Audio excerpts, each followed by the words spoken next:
The Homeland Project, a new form of documentary television. Its central purpose is to investigate issues of both national and international concern and place these before a worldwide audience in such a manner that transforms the understanding, appreciation, and outlook of its viewers. The Homeland Project incorporates production personnel from the subject area into its base team to produce programming of unprecedented insight, accuracy, and access to people and filming locations. The result is programming that plays to international audiences in a single version at a critical time with a universal message. Now is the time to leave Communist Party. Homeland Project films allow the people actually making change and those most directly affected by the process to tell the story of their times. The Homeland team takes its viewers directly to an issue through the lives of the people who are most involved. It is the powerful and often personal stories told by the people in the actual locations in question that has made Homeland the success it is today. The project that has hosted world premieres, won international awards and nominations, and been viewed by millions began as the idea of one man. This story begins in 1987 and continues with a look at the Homeland Project through the films it has produced and presented to the world. Through the 1980s, world events were moving with increasing speed and building tension. The Homeland Project was created in response to the need for timely, effective communication between the people of different countries. Veteran documentary producer Stanley Odell approached the Central Studio for Documentary Film of Moscow with the idea for the first Homeland Project, Homeland US USSR. In order to assure accuracy, certain safeguards were built into the series. The films would feature subjects of concern to both nations, be filmed equally in both countries by a single team of Soviet and American filmmakers, and be broadcast internationally in one version on the same day. Issues were to be examined through the culturally diverse perspectives of the production team and presented in a documentary style created to reach multinational audiences. Against some very long odds, protocols were established, agreements reached, crews and the site for the first episode selected, and the project began.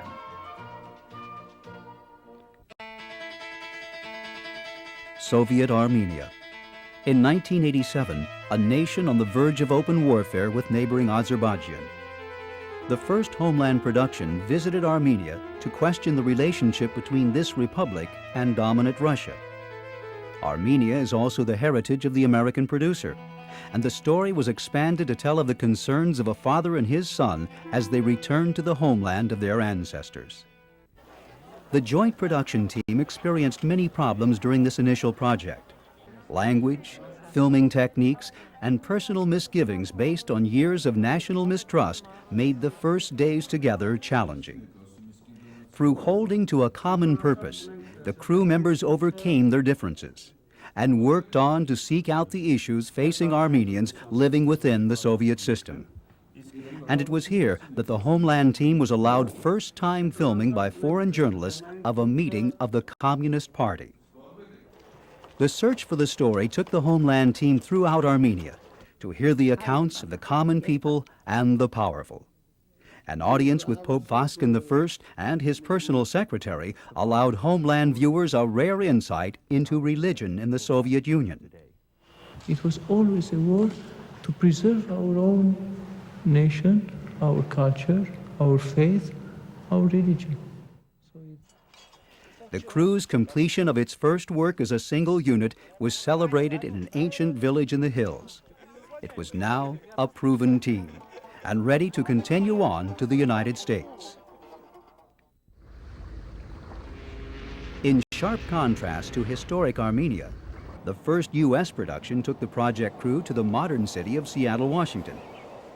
The subject for this second episode of the series was the accuracy of American perceptions of the Soviet Union and the Soviet people. The Russian crew members were interested in interviewing average citizens, and this led the team on a search throughout Western Washington for people of varied occupations and lifestyles.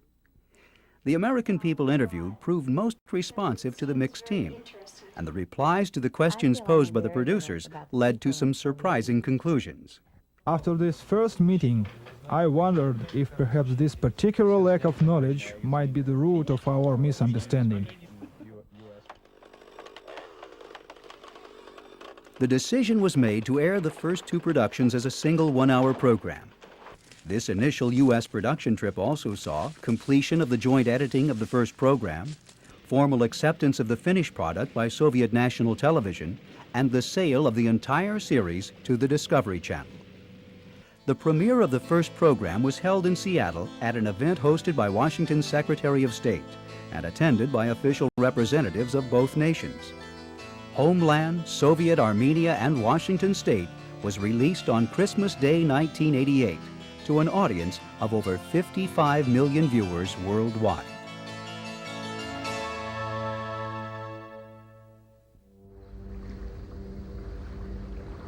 Leningrad, Russia's city of passion and pain.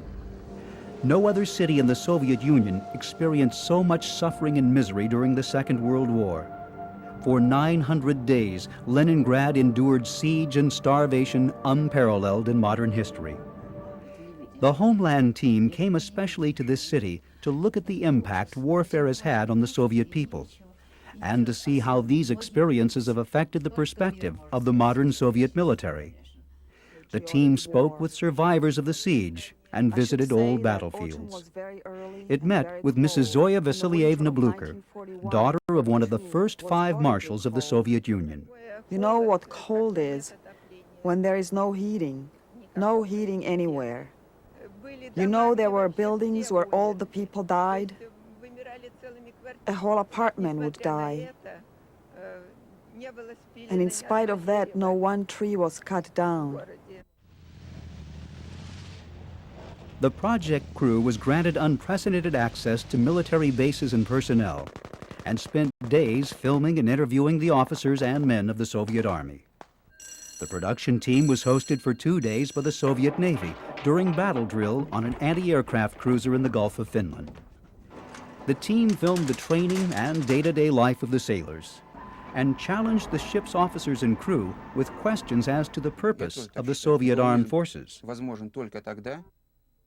In Leningrad, the project looked not only at the effects of historical warfare, but also at the very real human costs still being paid today.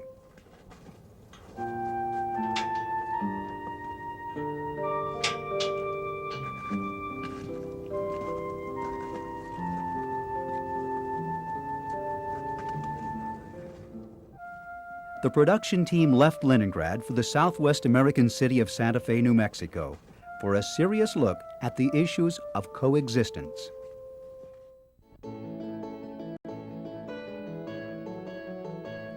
The city of Santa Fe, New Mexico is home to the Hispanic, the Anglo, and the American Indian. There is perhaps no other city in the United States where so many diverse cultures live together in one location that all claim equally as their birthright. This city was purposefully selected by the Homeland team to explore the timely subject of coexistence. Members of the various ethnic groups were interviewed to develop the problems and benefits that result when very different communities attempt to work and live together. While in the Santa Fe area, the Homeland team was allowed to film the testing of America's largest gamma ray generator, a device that simulates the effects of a nuclear blast.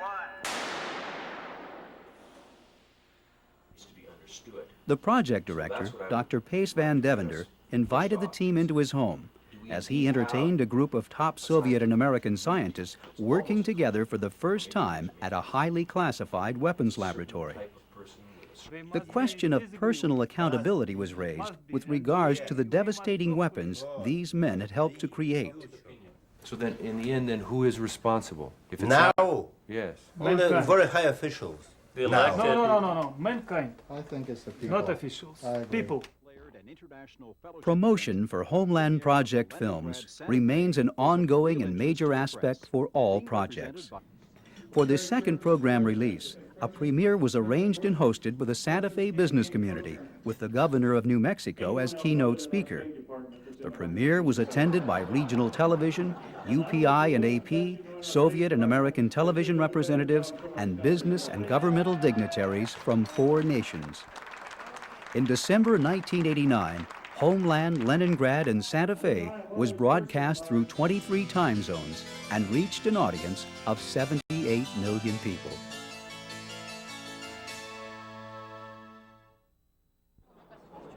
The summer of 1990, exactly a year before the communist coup and the end of the Soviet Union.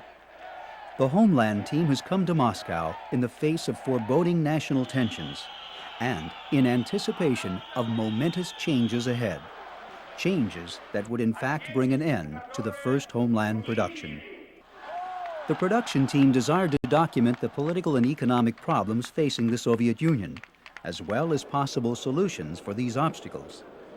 Special access to the 28th Party Congress was granted to the Homeland team, allowing filming from within the Congress Hall. Another special consideration for the crew was permission to film within the headquarters of the KGB and to conduct an interview with Chief of Staff Vitaly Ponomaryov. The crew spoke with staunch communist professors, high-ranking military officers, leaders of the newly developed political parties, and the very aware citizens of Moscow. Mr. Sergei Stankevich, Vice Mayor of Moscow. You see, now it's time to be absolutely sincere with our people, to explain them the situation in full, with no illusions. The situation is very bad. Marshal of the Soviet Union, Sergei Akrameyev, personal military advisor to Mr. Gorbachev. I've been a communist for nearly 50 years now. I've been living and will die as a communist. It is from this position that I look at the events happening today. This Homeland one-hour special on Moscow continued its investigations through looking at the possible solutions to the problems facing the Soviet Union. Again, the production team spoke with leaders and average citizens alike. Special attention was given to a new force in the Soviet Union, private enterprise. Moscow's first multimillionaire businessman, Mr. Fyodorov. I had been working as a manager of a major tourist restaurant. I had 500 people I was in the command of, and I didn't care at all. My salary was 200 rubles. I had been stealing as much as I considered necessary, and I didn't care about the enterprise itself. Today I spend about 15 hours a day here, and if they come to take it away, I'll stand in the door with a submachine gun and be shooting it off as long as I can, because this is mine. Although a Homeland Special Moscow was created for a world audience, special care was taken to allow the Soviet people to hear a personal message from their old and new leadership. I think most of all we need in our society respect for a different person's opinion. Respect of one party towards another party. I would like to measure my political success by the quantity of smiling Muscovites on the streets. The first Homeland Project production, US-USSR, is history. It won 2 International Television Association awards for excellence in programming and was nominated by the Discovery Channel for 3 consecutive Cable Emmy Awards in the category of Best Documentary Special of the Year. The series was featured in U.S. News and World Report, Moscow News, Emmy Magazine, and was the New York Times pick to watch on Christmas Day 1989. Homeland US-USSR's most important achievement, however, was its ability to anticipate critical issues and to be present to record events and communicate messages. Through PBS, Discovery, and national Soviet television broadcast, 125 million viewers watched this final series episode.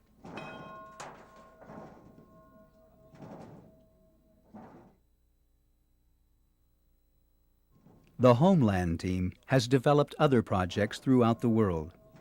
In Africa, the crew worked with foreign television in production of Africa on the Move, a one-hour special featuring the possibilities existing for the people of this continent. The team met and interviewed Ugandan governmental leaders, including the president of the country, as well as the American ambassador, as it explored the complicated problems of health, transportation, education, and other issues facing the people today. The production team spent weeks in the field to document the life and ambitions of the Ugandan people. The finished program was broadcast in over 15 countries, including the United States, Japan, and throughout Africa. The Homeland Project continues its work with topics of both national and international significance. It intends to remain at the forefront of documentary television production through the presentation of important issues in an accurate and powerful manner. In a decade that has brought major world change and guarded optimism, we are now witnessing new and striking concerns. The project will proceed with its work to explore the possibilities for the future and to present these to a worldwide audience. The Homeland Project set out to investigate nations undergoing critical change and the international ramifications of those changes. The project has won awards and nominations, hosted premieres, and been featured in multinational media. Homeland has filmed the world over to bring its programs before millions of viewers. As the Homeland Project set out to provide a forum for communication, it created a new style of documentary television. It is a style that has been well received.